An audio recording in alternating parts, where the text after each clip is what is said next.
సంఘం పశు వైద్యశాలలో ప్రభుత్వ ఆదేశాల ప్రకారం పశు వైద్యాధికారి మోహన్ రెడ్డి పశుగ్రాస వారోత్సవాలు ఘనంగా నిర్వహించారు. ఈ సందర్భంగా పశు వైద్యశాల ప్రాంగణంలో రైతులకు అవగాహన కరపత్రాలను పంపిణీ చేశారు. ఈ నెల 8వ తేదీ నుండి 14వ తేదీ వరకు వారం రోజుల పాటు ఈ ఉత్సవాలను నిర్వహించనున్నట్లు తెలిపారు. ఈ సందర్భంగా పశు వైద్యాధికారి మోహన్ రెడ్డి మాట్లాడుతూ పశువులకు కేవలం సాంప్రదాయకంగా అందించే ఎండుగడ్డి, పచ్చిగడ్డి మాత్రమే కాకుండా వాటికి మేలైన పోషకాలను అందించే పలు రకాల ఆధునిక పశుగ్రాసాలు కూడా అందుబాటులో ఉన్నాయని పేర్కొన్నారు. వీటిపై రైతన్నల్లో పూర్తిస్థాయి అవగాహన కల్పించడమే ఈ వారోత్సవాల ముఖ్య ఉద్దేశమన్నారు.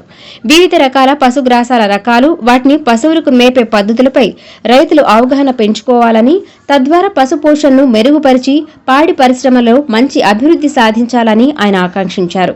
ఈ కార్యక్రమంలో స్థానిక పశు వైద్య సిబ్బంది, పలువురు పాడి రైతులు పాల్గొన్నారు.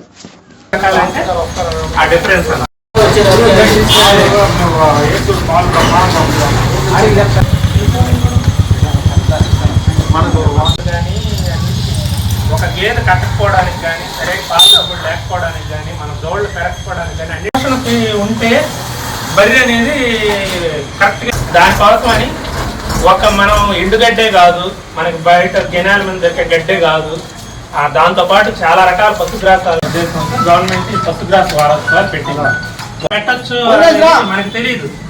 ఇట్లాంటి ద్వారా మనం చదువుతారు. ఇవి మేము కూడా చదువుతాం. ఊరు ఫ్రాక్చర్ అయిపోయింది, మనకి నీళ్లు ఎక్కువ నిలబడిపోతాయి, నవ్వులేస్తాయి, బాగా నవ్వుకుంటా ఉంటాయి.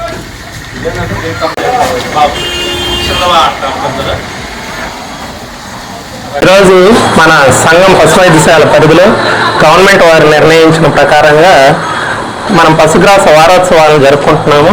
ఈ పశుగ్రాస వారోత్సవాల యొక్క ప్రాధాన్యత ఏంటంటే, మనం శాస్త్రీయంగా ఎప్పటి నుంచో పశువులకు మేపుకునే ఎండుగడ్డి, పచ్చిగడ్డే కాకుండా ఇంకా ఇతర రకాలైన పశుగ్రాసాలు కూడా అందుబాటులో ఉంటాయని ప్రజల్లో అవగాహన కల్పించి పశు పోషణ మెరుగుపరచడం కోసం మనం ఈ పశుగ్రాస వారోత్సవాలను అనేది జరపడం జరుగుతుంది. ఈ పశుగ్రాస వారోత్సవాల్లో రైతులందరూ వివిధ పశుగ్రాసాల గురించి తెలుసుకుని వాటి యొక్క మేపు పద్ధతులను కూడా అవగాహన పరుచుకొని మెరుగైన పాడి పశువుని మరియు అభివృద్ధిని సాధిస్తారని కోరుకుంటున్నాను.